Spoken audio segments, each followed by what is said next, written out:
बिल्ली। जंगल में मौसम बहुत अच्छा है, ठंडी हवा बह रही है और आसमान बिल्कुल साफ है। पर कुछ ही देर में घने बादल जंगल के ऊपर आ जाते हैं और तेज हवा बहने लगती है। एक बड़े से बरगद के पेड़ पर एक कौवा बहुत मेहनत करके अपना घोंसला बनाने की कोशिश कर रहा है। उसी पेड़ पर रहने वाली एक चील ये सब ध्यान से देख रही है। वो कौवे को आवाज लगाती है, अरे यह तुम क्या कर रहे हो? तुम देख रही हो ना, मौसम कितना खराब हो रहा है। किसी भी समय बारिश होने वाली है। मैं अपना घोंसला थोड़ा गहरा कर रहा हूँ ताकि मेरे अंडे नीचे ना गिरे। तुम भी ऐसे ही अपना घोंसला ठीक कर लो। देखो, मेरा घोंसला बहुत मजबूत है, वो तेज हवा को झेल सकता है। फिर भी तुम्हें अच्छे से देख लेना चाहिए। छोड़ो भी, मुझे अब सोना है। चील सो जाती है। थोड़ी देर में जंगल में तेज बारिश होने लगती है। तेज हवा और बारिश से चील के घोंसले की दीवारें उड़ जाती हैं, जिससे उसके अंडे किनारे तक पहुंच जाते हैं। पर चील गहरी नींद में सोती रहती है। उसी दौरान एक बिल्ली छत की तलाश में उस पेड़ तक आती है और ऊपर चढ़ने लगती है। बारिश की वजह से एक अंडा नीचे गिरता है और बिल्ली उसको पकड़ने के लिए आगे बढ़ती है तो वो नीचे गिर जाती है, जिससे आवाज आ जाती है। उसी आवाज से चील की नींद खुल जाती है। चील नीचे देखती है तो उसे बिल्ली दिखाई देती है। वो सोचती है कि बिल्ली ने उसका अंडा चुराया है। वो तुरंत उड़कर नीचे पहुंच जाती है और बिल्ली से कहती है, तुमने मेरा अंडा चुराने की हिम्मत कैसे की? चील की आवाज सुनकर कौवा भी उठ जाता है और बाहर झांक कर देखता है। अरे नहीं, गलत मत समझो, मैं तो तुम्हारे अंडे को बचाने की कोशिश कर रही थी। झूठ मत बोलो, मैं तुम्हें नहीं छोड़ूंगी। चलो राजा के पास। उसी समय एक अंडा लुढ़क कर कौवे के घोंसले में आ जाता है। कौवा अंडे को पकड़ लेता है और चील को बुलाता है। अरे उसे गलत मत समझो, तुम्हें तो उसको धन्यवाद देना चाहिए। उसने तुम्हारा अंडा बचाया है। अच्छा, तुम उसका साथ दोगे? तुम कैसे कह सकते हो? इसने मेरे अंडे चुराने की कोशिश की है। यहाँ एक और अंडा अभी अभी तुम्हारे घोंसले से नीचे गिरा है। अब तुम कहोगी कि मैंने भी चुराया है। अरे ये कैसे हुआ? अपने घोंसले को तो देखो, तेज हवा से सारी दीवारें उड़ गई हैं, इसीलिए अंडे नीचे गिर रहे हैं। मैंने तो पहले ही तुम्हें आगाह किया था, पर तुमने ध्यान नहीं दिया। चील शर्मिंदा होती है। मुझे माफ कर दो, मैंने तुम पर इल्जाम लगाया, तुम बुरा मत मानना। कोई बात नहीं, अब से तुम ज्यादा सतर्क रहना। बिल्ली चील को अंडा देती है। तुरंत ही अंडे में से एक छोटा चील का बच्चा बाहर आ जाता है। अपने बच्चे को देखकर चील बहुत खुश होती है और बिल्ली को बहुत ज्यादा धन्यवाद देती है।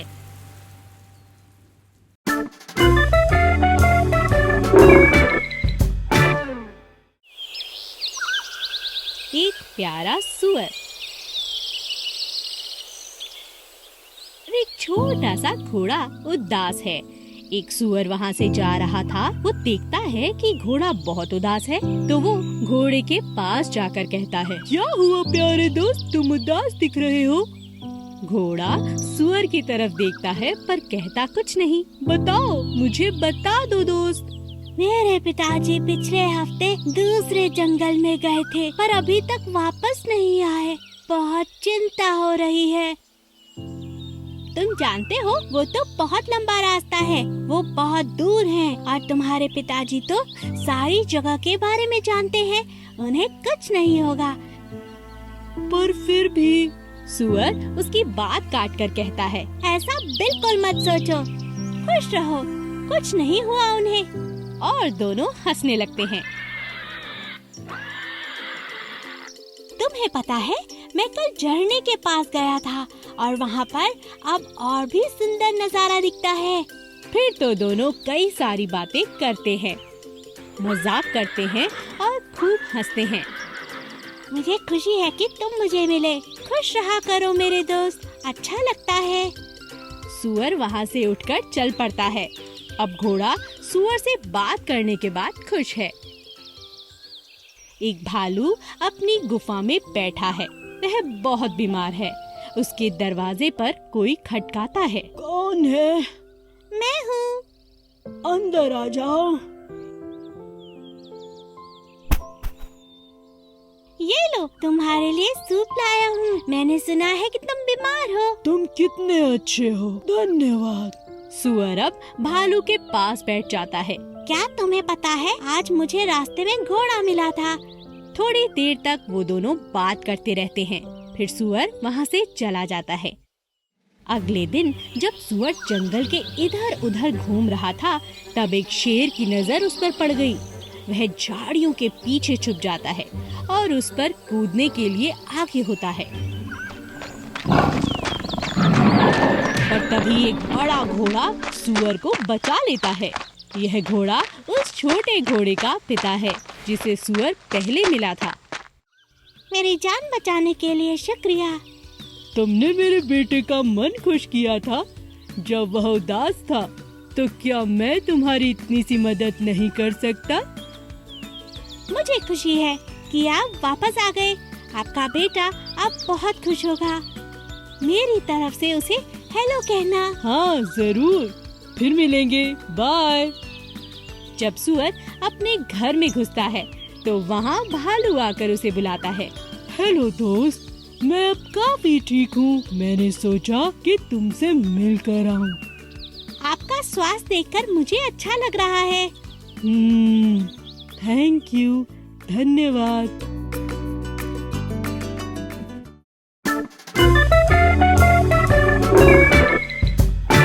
शैतान बंदर। जंगल बहुत जीवों, उनकी जिंदगी और पाठ से भरा है। जंगल में अब लोग एक दूसरे को कुछ न कुछ सिखाते हैं। देखते हैं कि इस कहानी से हमें क्या सीख मिलती है। छोटा बंदर एक पेड़ पर बैठकर केला खा रहा है। तभी उसे खरगोश उस तरफ आता हुआ दिखता है। बंदर मस्ती के मूड में है और वो केले का छिलका नीचे फेंक देता है। खरगोश उस छिलके पर फिसल जाता है और रोने लगता है। बंदर हंसता है और खरगोश को देख के मुंह बनाता है। खरगोश गुस्से से बंदर को देखता है और चुपचाप वहाँ से चला जाता है। बंदर के पिताजी यह सब देख रहे हैं। वो बंदर से कहते हैं, ये अच्छी बात नहीं है बेटा, तुम्हें दूसरों को परेशान नहीं करना चाहिए। छोटा बंदर अपने पिता की बात नहीं सुनता। थोड़े समय बाद बंदर के पेड़ के नीचे एक हिरन जाता है और हिरन के हाथ में कुछ फल हैं। हिरन को देखकर बंदर झटपट नीचे आता है और हिरन के कुछ फल छीनकर झट से पेड़ पर चढ़ जाता है। मेरा खाना वापस दो, मेरे बच्चे भूखे हैं। आ जाओ और ले लो, अब तो ये मेरे हो गए। बेटा वापस कर दो। नहीं, मैं नहीं करूँगा। छोटा बंदर ऊपर पेड़ पर चढ़कर फल खाने लगता है। उसके पिता उदासी से हिरन को देखते हैं। मुझे माफ कर दो हिरन, मेरे बेटे ने गलत आदत सीख ली है। तुम्हें ऐसा करना चाहिए, वरना ये बड़ा होके बुरा बंदर बनेगा और ये जंगल के लिए अच्छा नहीं है। तुम हाथी के पास जाकर बात करो, वो तुम्हारी मदद करेगा। हाँ, शायद तुम ठीक कह रहे हो, मैं हाथी के पास जाऊंगा। बंदर के पिता हाथी से मिलने जाते हैं और उसे सारी बात बताते हैं। हाथी ध्यान से सारी बात सुनता है। ठीक है, तुम चिंता मत करो, ये सब मैं देख लूंगा। अगले दिन हाथी छोटे बंदर को लेकर एक बहुत ही सुंदर बागीचे में जाता है। फिर वो एक छोटे पेड़ के पास रुक जाता है और छोटे बंदर से कहता है, क्या तुम मेरे लिए ये पौधा खींच के निकाल दोगे? बंदर छट से पौधा निकाल देता है। हाथी अब एक बड़े पौधे की तरफ इशारा करके कहता है। बंदर वो भी खींचकर निकाल देता है। तब हाथी एक झाड़ी की तरफ इशारा करता है। बंदर उसे भी निकाल देता है, पर उसे थोड़ी सी मुश्किल होती है। आप मुझसे क्या चाहते हो? बताता हूँ, बस मेरी एक और मदद करो। मुझे अब अमरूद का पेड़ खाना है, ये मुझे निकाल कर दे दो। छोटा बंदर उस पेड़ की तरफ देखकर हैरान होता है। क्या सच में आपको यह पेड़ चाहिए? हाँ हाँ, यही वाला। पर ये तो बहुत बड़ा है, इसे कैसे निकाल सकता हूँ? ये तो नहीं हो पाएगा। अब हाथी मुस्कुराता है। देखो, बुरी आदतों के साथ भी यही है। अभी तुम जवान हो तो तुम जल्दी से इन आदतों को छोड़ सकते हो। जब तुम बड़े हो जाओगे तो ये आदतें तुम नहीं छोड़ पाओगे, और अगर तुम नहीं बदले तो पूरा जंगल तुम्हारे खिलाफ हो जाएगा। छोटा बंदर सख्ते में आ जाता है। वो शर्मिंदा होकर सर झुका लेता है। मैं समझ गया, आप क्या चाहते हैं। मुझे माफ कर दो। मुझे तो कभी अपनी आदतें बुरी नहीं लगी, पर अब समझ पा रहा हूँ। अब मैं अपनी सभी बुरी आदतें छोड़ दूंगा, ताकि जब मैं बड़ा हूँ तो मैं अच्छा और प्यारा बंदर बनूं। हाथी इस बात पर हंसता है और बंदर की पीठ पर थपकी देता है।